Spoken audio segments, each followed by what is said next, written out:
Hi everybody, Dave Bontempo for the Boxing Channel, here with Michael Woods, editor of thesweetscience.com. Michael, what do you assess for Sergio Martinez? What do you think of this performance tonight? Sergio earned an A- or a B+. He didn't look old. He looked great for 37 years old. He was dancing. Here's my suggestion. Put this guy on Dancing with the Stars.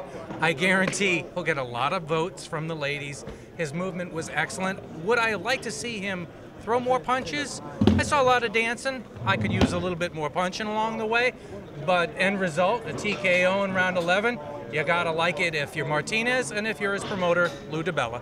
Well, he certainly did like that. Had some colorful assessments for us Starting about with that. The letter F. Frugal? No. Not frugal. But one thing that was interesting here was legs get tangled in round 7. He gets hit, glove hits the canvas, knocked down, and he got angry, and Martinez kicked it into another gear at that point. Right, then some of that spicy blood gets going, and that's what I want to see more of. I think he could have taken care of business a little bit earlier. Matt Macklin was tough. He was in the fight. I had Martinez winning more rounds than most people actually did. I love his boxing. We were here at Madison Square Garden. We also saw Edwin Rodriguez performed very nicely against Don George, also another superb boxing exhibition of pugilism. So there was a lot of great pugilism at Madison Square Garden's theater tonight, Dave. You know, we're talking about that fight, Michael. That was billed as bombs away. Lou DiBella said, I'll be very surprised, even stunned, if that fight goes the distance. Not only does it go the distance, but two guys with big knockout records put on a very good display of boxing here. Edwin Rodriguez, I think, has really taken what Ronnie Shields has been teaching him, really taken it to heart. He fought really smart. Now listen, the fans aren't always going to love that style of boxing, but he was moving so clean and smooth. He wasn't getting in firefights, and guess what? At the end of the day, at the end of his career, he's saving a lot of brain cells, and if you save some money and some brain cells as a boxer, you've done pretty good.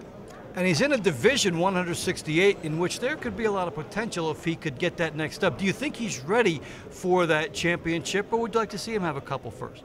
The top tier at 168, no.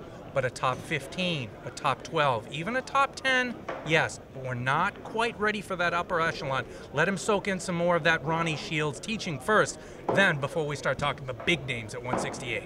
Okay, and we'll swing it back to our main event to close it out. What do you see for Sergio Martinez as the logical step now?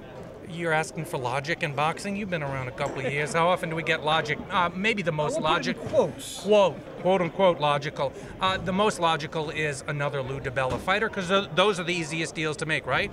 How about Andy Lee? How about in Ireland or in Boston with an Irish enclave there? That makes a good deal of sense, and I think you'd actually have a little bit more of a firefight because I think Andy Lee wouldn't allow himself to fight in that same as smart manner as the challenger Macklin did tonight. I think you'd get a little bit more of a firefight, but also a tight fight and a good fight. Yeah, let's do Lee in Ireland. How about that?